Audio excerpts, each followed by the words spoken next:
Listen up, folks. Your 20s are a gold mine of opportunity. Why? Because time is on your side. The earlier you start, the more your money can grow. It's like planting a tree. The sooner you plant it, the bigger it'll be when you need the shade. Even small amounts matter. That's the beauty of compound interest. It's like a snowball rolling down a hill, picking up more snow as it goes. Most folks in their 20s aren't investing. They're spending on lattes and gadgets. Don't be like most folks. Be smart. Be different. Start investing now. You'll thank yourself later. Every dollar you invest in your 20s could be worth much more by the time you retire. It's about building wealth slowly and steadily. So, are you ready to get started? Let's dive in and learn the basics. All right, let's break this down. Investing isn't rocket science. It's about making your money work for you. Instead of just saving your cash, you're putting it somewhere it can grow. First up, stocks. When you buy a stock, you're buying a piece of a company. If the company does well, your stock value goes up. Then there's bonds. These are like IOUs. You lend money to a company or government, and they promise to pay you back with interest. Less risky than stocks, but usually lower returns. Next, mutual funds. These are like baskets of different investments. Instead of buying individual stocks or bonds, you buy a share of the fund. It's a way to spread your risk. Diversification. Don't put all your eggs in one basket. Spread your money across different types of investments. Once you understand these, you're ready to start your investing journey. Now that you've got the basics down, let's talk about how to get started. First, get your financial house in order. Pay off high-interest debt like credit cards. Build an emergency fund. Aim for 3 to 6 months of expenses. Take advantage of your employer's 401(k) if they offer one, especially if they match your contributions. If you don't have a 401(k), look into opening an IRA. Many mutual funds and ETFs let you start with as little as $50 a month. The key is to start small and be consistent.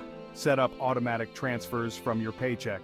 Educate yourself, read books, listen to podcasts, attend seminars, but don't let learning become an excuse for not starting. Start small, learn as you go, and adjust your strategy as you learn more.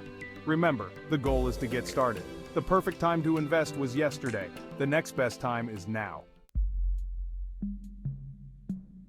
Section 4. Exploring your options, where to put your money. Alright, so you're ready to invest. But where do you put your money? Let's break down some options. First up, stocks. Individual stocks can be exciting, but they're also risky. That's why I generally recommend mutual funds for beginners. Mutual funds let you invest in a bunch of different stocks or bonds at once. Index funds are a type of mutual fund that track a specific market index, like the S&P 500. They're a great low-cost option for beginners. Now let's talk about bonds. These are generally less risky than stocks, but they also tend to have lower returns. They can be a good way to balance out your portfolio, especially as you get older.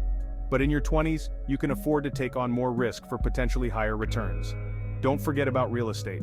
Real estate investment trusts, REITs, let you invest in real estate without actually buying property.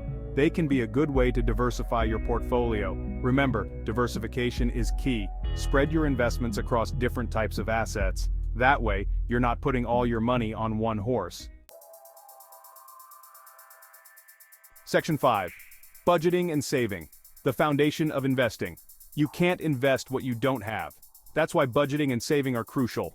They're the foundation of your financial house. So, how do you budget? It's simple. You tell your money where to go instead of wondering where it went. Start by tracking your spending for a month. Once you know, you can make a plan. Use the zero-based budget method. Every dollar has a job. Saving isn't about deprivation, it's about priorities. Small changes can make a big difference. Pack your lunch instead of eating out. Cancel subscriptions you don't use. Pay yourself first.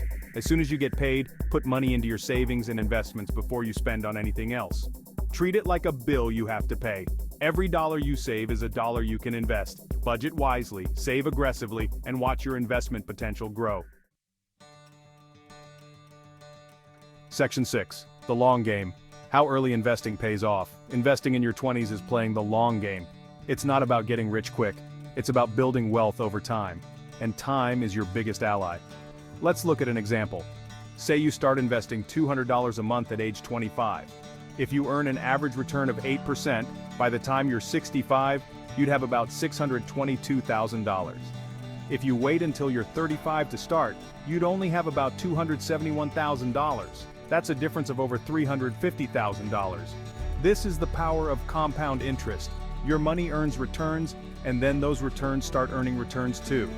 The longer your money is invested, the more powerful this effect becomes.